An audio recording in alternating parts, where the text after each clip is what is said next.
क्या आप भी क्रॉच लेंथ और क्रॉच विड्थ में कंफ्यूज हैं और आपको समझ नहीं आता कि हमें कितनी क्रॉच लेंथ लेनी चाहिए और क्रॉच विड्थ हमें कितनी लेनी चाहिए, या आपको ये भी नहीं पता कि क्रॉच लेंथ और क्रॉच विड्थ क्या होती है? तो चलिए आज हम इन सारे डाउट्स को दूर करते हैं और आपको बॉटम वियर के चार्ट्स भी देते हैं और बॉटम वियर में इन चार्ट्स को यूज कैसे करना है वो भी बताते हैं। Hi everyone, this is Surabhi Dhiman and you are watching Diva styling creators drafting and stitching, जहां आपको perfect drafting, cutting and boutique style stitching बहुत ही आसान तरीके से सिखाई जाती है। आज के इस वीडियो में हम सीखेंगे बॉटम वियर के बारे में। जब हम बात करते हैं बॉटम वियर की, तो बॉटम वियर सिर्फ एक ही तरह का नहीं होता है। बॉटम वियर में भी बहुत सारी वैरायटीज आ जाती हैं। जैसे सलवार में अगर हम बात करें तो अफगानी सलवार, धोती सलवार, ट्यूली सलवार आ जाती है। प्लाजो में भी loose palazzo, pant palazzo, cigarette pants आ जाती हैं, ट्राउजर्स आ जाते हैं, बेल बॉटम्स आ जाते हैं, अम्ब्रेला प्लाजो आ जाता है, कली वाले प्लाजो आ जाते हैं and there are so many things जो हम बॉटम वियर में ऐड कर सकते हैं।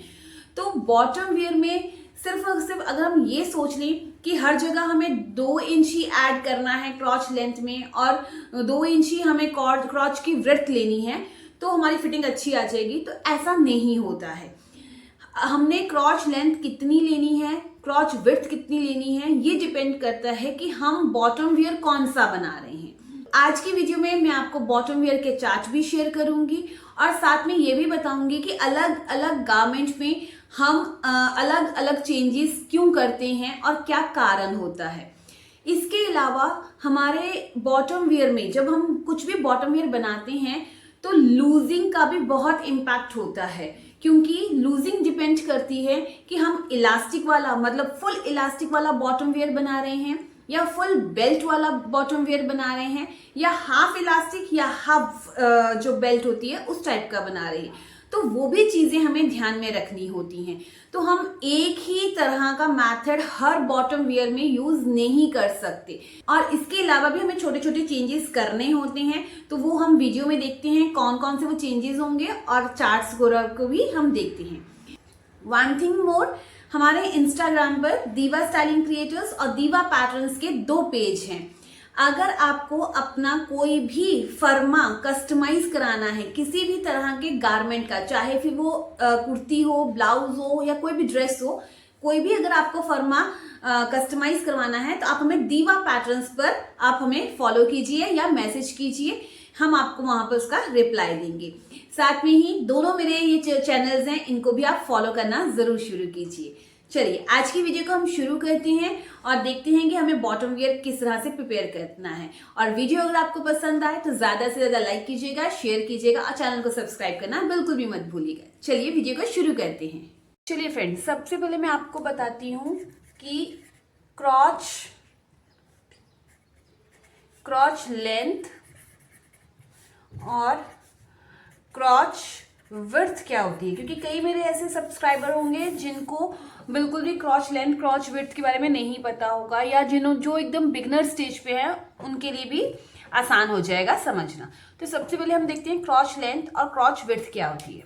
देखिए, जब भी हम कोई गारमेंट बनाते हैं आप इस चीज से समझिए, मैं आपको सिंपल एक पजामे से, मतलब जिसको हम लूज प्लाजो भी कहते हैं, उससे आपको समझाती हूँ।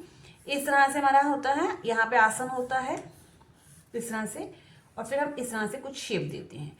कोई भी हमारा गारमेंट होगा जो बॉटम वेयर है, ट्राउजर हो जाए, बेल बॉटम हो जाए, शेप्स वगैरह अलग हो जाती हैं, बट ये चीज ठीक है और ये चीज दोनों में आएंगी ही आएंगी। तो इसे हम, ये जो लंबाई में है तो इसे हम कहते हैं क्रॉच लेंथ, जिसे हम आसन भी कहते हैं। ठीक है, आसन। ओके, और जो ये वाला पोर्शन है इसे हम कहते हैं क्रॉच विड्थ। ठीक है, क्रॉच विड्थ का मतलब हम आसन से कितनी साइड, बाहर की साइड में हम मार्क करेंगे, बाहर की तरफ आना। ओके, जो ये और ये मतलब क्रॉच लेंथ और जो क्रॉच विड्थ होती है ये डिपेंड करता है हमारी हिप साइज के ऊपर, कि हमारा हिप साइज कितना है। इतना समझ आ गया। अभी मैं आपको चार्ट दूंगी तो आपको समझाऊंगी भी कि हिप साइज के हिसाब से हमने कैसे चेंजेस करने हैं। अगर मान लीजिए किसी की हिप जो है वो 36 है और मैं यहाँ पर आसन में 2 इंच ही प्लस कर रही हूँ। बट अगर किसी की हिप 45 प्लस है और मैं तब भी 2 इंच प्लस कर रही हूँ, तो हमारा गारमेंट कभी भी सही नहीं बनेगा, क्योंकि हमें हिप के अकॉर्डिंगली क्रॉच लेंथ और क्रॉच विड्थ में चेंज करना होता है। दूसरी चीज, जब हम लोग क्रॉच लेंथ और क्रॉच विड्थ लेते हैं, उसके साथ साथ कई बार क्या होता है, हम क्या डिसाइड करते हैं, फुल इलास्टिक लेना है तो हमें एक्स्ट्रा लूजिंग देनी होती है, हम एक्स्ट्रा लूजिंग देते हैं, ठीक है। और अगर हमें बेल्ट लगानी है, सिर्फ और सिर्फ पूरी बेल्ट ही लगानी है, कहीं पे भी इलास्टिक नहीं डालना है, तो उसका जो मेजरमेंट होता है वो अलग तरीके से लिया जाता है, मेजरमेंट भी अलग तरीके से लिया जाता है, थोड़ा बहुत डिफरेंस होता है। साथ में हमें कई बार यहाँ से कुछ चेंजेस करने होते हैं, एक्स्ट्रा कट देना होता है, कई बार हमें यहाँ से बैक साइड को पल्ला ऊपर की तरफ उठाना होता है, कई बार हमें फ्रंट में शेप देनी होती है। तो ये सब जो छोटी छोटी चीजें हैं, ये डिपेंड करता है कि आपका बॉटम वेयर कौन सा है। मान लीजिए अगर आप प्लाजो बना रहे हैं या ट्राउजर बना रहे हैं, तो हमारे को बहुत सारे चेंजेस करने पड़ते हैं, जैसे इस तरह से स्लोप देना, बैक साइड में पल्ला उठाना। और कई बार ऐसा होता है कि हम पूरे चारों के चारों पल्ले एक साथ भी कट कर लेते हैं। तो ये किस पर डिपेंड करता है, ये आपके गारमेंट के ऊपर डिपेंड करता है कि आपने कौन सा पैटर्न बनाना है, ठीक है। तो मेन क्या है, हिप साइज के ऊपर हमने क्रॉच लेंथ और क्रॉच विड्थ निकालनी होती है, जो मैं आज आपको चार्ट दूंगी, जिसके हिसाब से आप ये निकालना सीख जाएंगे। जो यहाँ पर लूजिंग और चेंज किस तरह से करना है वो डिपेंड करता है आपके बॉटम वियर पे, ठीक है। अब देखिए, इसके अलावा और क्या होता है, आप एक चीज समझिए कि जितना ज्यादा लूज आपका बॉटम वियर होगा,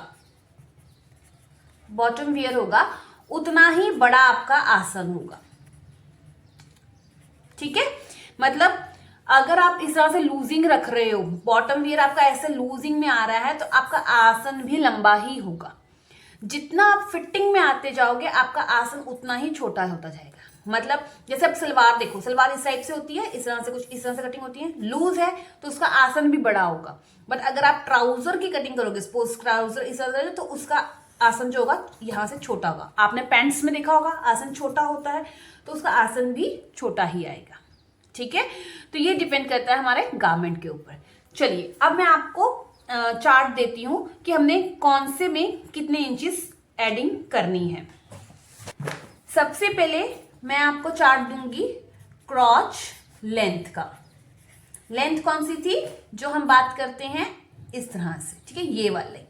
अभी मैं इसके बारे में बात नहीं कर रही हूं, इस तरह से हमारी शेप आएगी, तो अभी हम इसके बारे में जानेंगे। क्रॉच लेंथ निकालने का जो फॉर्मूला होता है सभी के लिए सेम है, और वो क्या है, hip divided by 4 plus this minus belt plus 1 inch. ये हमने फॉर्मूला अप्लाई करना है। अब यहां पर जब हम ये फॉर्मूला अप्लाई करते हैं, तो यहां पर जब भी हमने हिप डिवाइडेड बाय 4 या कुछ भी ऐड करना है और बेल्ट, तो बेल्ट हमें सबसे पहले डिसाइड कर लेनी है। बेल्ट मोस्ट प्रोबेबली 1 इंच की, 1.25 की या 1.5 इंच की होती है, इससे ज़्यादा हम नहीं रखते हैं। अगर किसी को ज़्यादा चौड़ी पसंद है तो वो रख सकता है, ऐसा नहीं है कि वो रख नहीं सकता, रख सकता है। बट यहाँ पर इतनी जो बेल्ट रखेंगे तो वो अच्छी लगती है गारमेंट पे। अगर हम ज़्यादा चौड़ी बेल्ट रखते हैं तो वो उसका एक्चुअल में वैसा लुक नहीं आ पाता। हमने यहाँ पर ऐड कितना करना है। दूसरी चीज़, यहाँ पर हिप डिवाइडेड बाय 4, ये हमने अभी क्रॉच लेंथ का फॉर्मूला निकाला है, ठीक है। कई बार क्या होता है, जो यहाँ से हम मार्किंग करते हैं, ये हमने वेस्ट की मार्किंग करनी है या हिप की मार्किंग करनी है, ये डिपेंड करता है कि आप इलास्टिक वाला बना रहे हो या फुल इलास्टिक है, या हाफ इलास्टिक हाफ इलास्टिक और हाफ बेल्ट है या फुल बेल्ट है, उस पे ऊपर डिपेंड करता है, ठीक है। तो मैं आपको क्रॉच लेंथ का भी फॉर्मूला दे रही हूँ। मेन आपको प्रॉब्लम आसन में आती है। देखिए, ये फॉर्मूला सभी को अप्लाई करना है। अब यहाँ पर ये देखिए, सभी ने अपनी हिप साइज देखना है। ये हिप राउंड दिया हुआ है 30 से 44, 44.25 से 50, 50 से 2.5 आगे अगर हम बढ़ते हैं 60 इंच तक, और उससे ऊपर है तो हमने इस तरह से ये ऐड करना है। अब जैसे मैंने आपको बताया कि जो हमारे बॉटम वियर होते हैं वो भी अलग अलग होते हैं। अगर आप सलवार बना रहे हैं, कोई भी सलवार हो, सलवार पटियाला सलवार हो, अफगानी सलवार हो और धोती सलवार हो, ठीक है ना। एक ट्यूलिप धोती होती है, मैं ट्यूलिप धोती की बात नहीं कर रही, ट्यूलिप धोती तो एकदम टाइट होती है, वो नहीं, धोती सलवार जो ऐसे साइड से जिसके ऐसे रिंकल्स आते हैं, ठीक है, काउल्स आते हैं, वो वाली जो सलवार होती है वो क्या होता है, लूज होती है। तो लूज होगी तो उसकी देखिए आसन में लूजिंग भी ज्यादा होगी। अब मान लीजिए जैसे मेरी जो हिप है वो 38 है, तो किस केस में आ रही है, इस केस में आ रही है। तो जब मैं सलवार बनाऊंगी तो मैं क्या करूंगी, उसमें 4 इंच ऐड करूंगी। जैसे मेरा हिप अराउंड, अगर मैं हिप ले लूँ 38 है मेरी हिप, तो 38 डिवाइडेड बाय 4 मेरे पास आया 9.5, ठीक है। प्लस करूंगी क्योंकि मेरी हिप इस केस में है तो 4 इंच प्लस करूंगी। बेल्ट मैंने डिसाइड किया है कि मैं, अब सलवार है, अभी यहाँ पे एक चीज ध्यान रखिए, अगर तो आजकल तो सलवार भी इलास्टिक वाली चलने लगी है, बट मैं यहाँ पर ऐसा मान के चलती हूँ कि मैं फुल इलास्टिक में बेल्ट वाली सलवार बना रही हूँ, ठीक है। मैं जो चौड़ी पट्टी 4 इंच की सलवार होती है तो वो नहीं ले रही। अगर आप 4 इंच वाली अगर हम वो बनाते हैं तो हमने यहाँ पे 4 इंच माइनस करना है, ठीक है ना। अगर आप 5 इंच वाली रख रहे हैं तो 5 इंच माइनस करना है। क्लियर है। मैं आपको एग्जाम्पल के तौर पर समझा रही हूँ कि मैंने 1.5 इंच वाला इलास्टिक ही डालना है सलवार में, ठीक है। तो 1.5 इंच ले लिया प्लस 1 इंच स्टिचिंग का मार्जिन। अब मैं 9.5 प्लस 4 करूंगी, जितना भी आएगा उसमें से 1.5 इंच माइनस करूंगी प्लस उसमें 1 करूंगी, तो मेरा आसन आएगा 13 इंच का। 13 इंच का जो मेरा सलवार होगी, चाहे अफगानी सलवार हो, चाहे ये पटियाला सलवार हो, चाहे धोती सलवार हो, उसमें मेरा आसन जो आएगा वो आएगा 13 इंच का, 13 इंच का आएगा, ठीक है। तो उससे क्या होगा, मेरे जो सलवार की फिटिंग है वो प्रॉपर आ जाएगी। अगर यही मैं ट्यूलिप सलवार बनाती तो ट्यूलिप सलवार क्या होती है, थोड़ी सी कम घेरे वाली होती है, टाइट होती है। तो देखिए यहाँ पर हमारे जो आसन में लूजिंग है वो भी कम हो गई है। ये 0 का मतलब है कि हमें कुछ भी ऐड नहीं करना, directly hip divided by 4, belt minus कर दो और स्टिचिंग का ऐड कर दो, ठीक है, इस तरह से।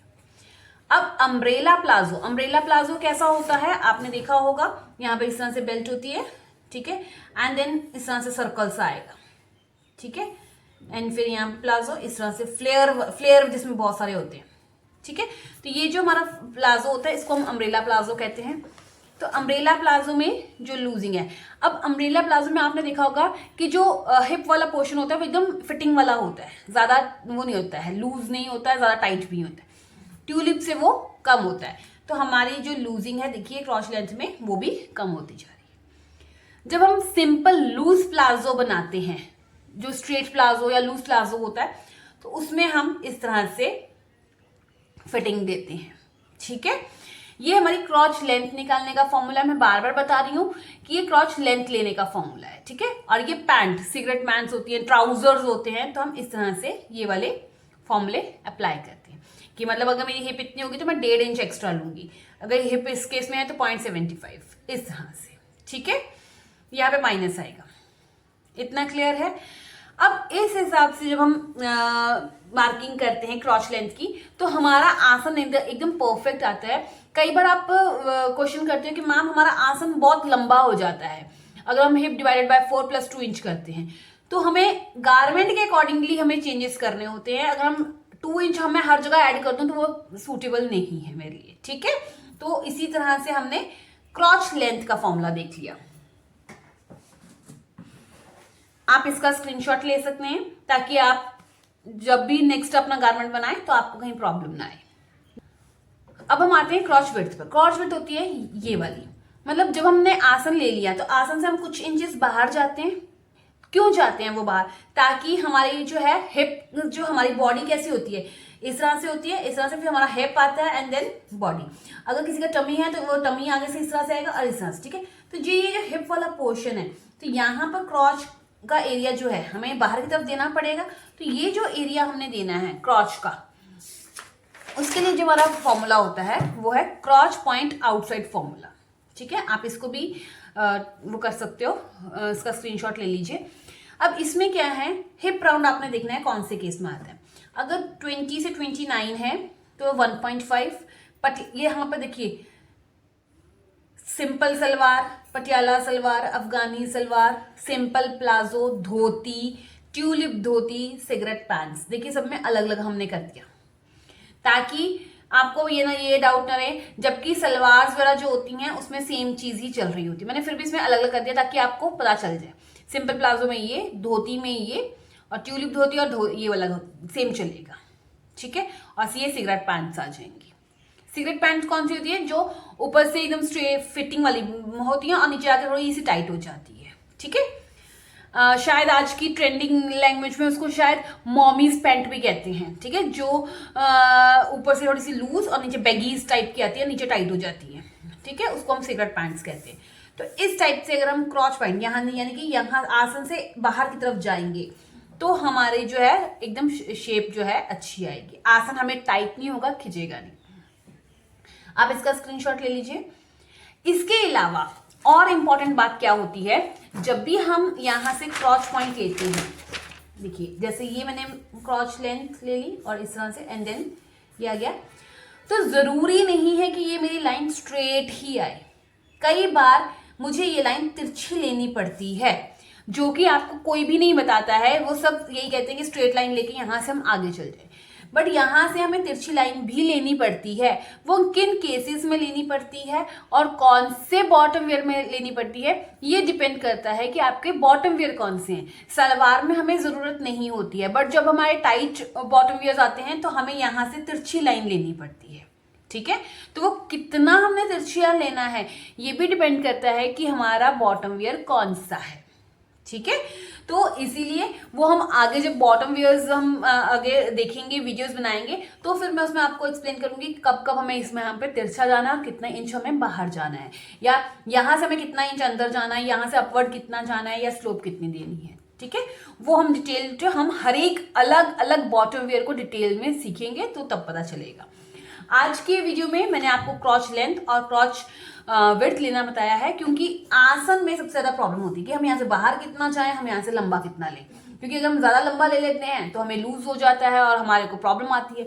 अगर हम यहाँ से क्रॉच विड्थ अलग लेते हैं तो हमारे को प्रॉब्लम आती है कि हमें उठने बैठने के टाइम पे लूज टाइट होता है या क्रॉच हमें अड़ता है। तो इन सब चीज़ों के लिए हमें अपने ये बॉटम वेयर का टाइप पहले डिसाइड करना है और उसके अकॉर्डिंगली हम क्रॉच आउटसाइड फॉर्मूला लेते हैं और क्रॉच लेंथ का फॉर्मूला लेते हैं। इसके अलावा जब हम यहाँ से शेप देते हैं तो उसका भी यहाँ पर मार्किंग होती है। तो वो मार्किंग क्या होती है, देखिए ये प्लाजो की मार्किंग है, बट आप इसमें से आप नोट कर सकते हैं कि ये जो हमने क्रॉस हिप राउंड लिया है, ये हमारे हिप राउंड है। क्रॉस मार्क कोई भी आपका हो, आपने इतने ही साइज पे ही लेना है। स्पेशली जो टाइट हमारे गारमेंट्स होंगे तो उसमें क्रॉस मार्क आपका इतना ही आएगा। क्रॉस मार्क्स मतलब यहाँ से हमने जब शेप देनी है। और अगर आप क्रॉस मार्क नहीं भी लेना चाहते तो आप क्या करेंगे, क्रॉस मार्क लेने का तरीका क्या है, जब यहाँ से जब हम शेप देते हैं इस तरह से होता है हमारा, ठीक है। तो आप क्या करेंगे, सेंटर लेके यहाँ पर जो भी आपकी फिटिंग वाली लाइन आई है, ठीक है, सेंटर और उसका भी सेंटर ले लिया। उसके बाद हम इसको यहाँ से फ्रेंच कर्व जो हमारी होती है आप सेट करेंगे, जैसे वो शेप में आ रही है उस शेप में हमने ड्रॉ कर देना है, ठीक है।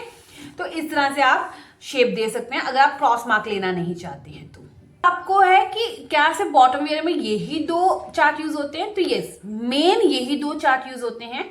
बाकी जब अलग अलग बॉटम वेयर आते हैं तो उसमें जो थोड़े बहुत चेंजेस करने होते हैं वो आपके बॉटम वेयर के ऊपर डिपेंड करता है। तो उसका कोई चार्ट नहीं बनता है, वो हमें मार्किंग करते वक्त हमें ध्यान में रखना होता है कि हमें किस तरह से मार्किंग करनी है। बॉटम वेयर के यही दो चार्ट होते हैं जिसमें हम लोग मार्किंग करते हैं और जिसके हिसाब से हम मार्किंग करते हैं और अपनी शेप देते हैं बॉटम वेयर को। तो आई होप आपको आज की वीडियो अच्छी लगी होगी, आपके लिए हेल्पफुल होगी, और अब आपको पता चला होगा कि हम अलग अलग बॉटम वेयर में किस तरह से लूजिंग ऐड करते हैं। तो चलिए अब हम मिलते हैं अपनी नेक्स्ट वीडियो में। Till then bye bye, take care. Video पसंद आई हो तो ज़्यादा से ज़्यादा लाइक कीजिएगा, शेयर कीजिएगा, चैनल को सब्सक्राइब करना बिल्कुल भी मत भूलिएगा, और हमारे दीवा स्टाइलिंग क्रिएटर्स और दीवा पैटर्न्स को भी इंस्टा पर ज़रूर फॉलो कीजिएगा।